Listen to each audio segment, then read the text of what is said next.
வணக்கம், இது ஆர்த்தி கஃபே. இன்னைக்கு நம்ம என்ன பார்க்க போறோம் அப்படின்னா, வெயில் காலத்துக்கு ஏத்த சப்பாத்திக்கான ஒரு நீர்க்காய் குருமா தான் பார்க்க போறோம். நீர்க்காயில குருமாவா அப்படின்னு தோணும். சோ அதை செஞ்சு பாருங்க, செம்ம டேஸ்டியா இருக்கும். ஏதாவது ஒரு நீர்க்காய் நம்ம எடுத்துக்கலாம். நான் எடுத்துக்கிறது வந்து சௌச்சோ. 1/4 கிலோ சௌச்சோவை குட்டி குட்டியா நறுக்கி எடுத்து வச்சிருக்கேன்.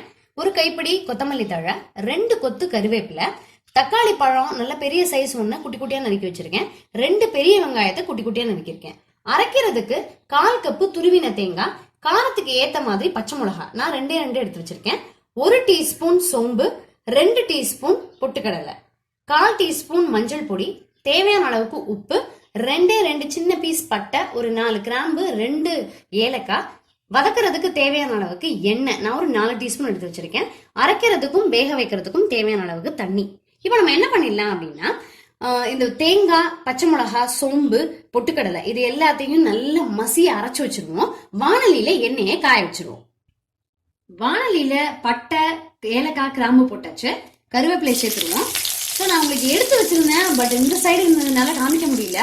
அதனால பூண்டு, இஞ்சி ஒரு 4 பல் பூண்டு, ஒரே 1 டீஸ்பூன் துருவின இஞ்சி ரெடியா எடுத்து வச்சிருக்கேன். ஸோ அதையும் போட்டுடலாம். இது 2 பரட்டிட்டு பெரிய வெங்காயம், தக்காளி அது 2ஐயும் நல்லா வதக்கிட்டு பார்ப்போம். தக்காளி வெங்காயம் நல்லா வதங்கிடுச்சு.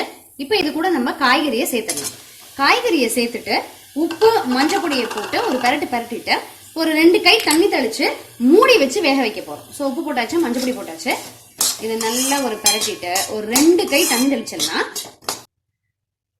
2 கை தண்ணி அதை அப்படியே க்ளோஸ் பண்ணி வச்சிருவோம்.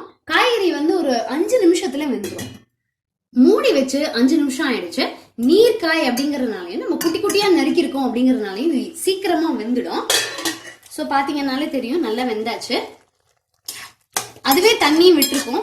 நம்மளும் வந்து ஒரு 2 கை தண்ணி தெளிச்சிருக்கோம்.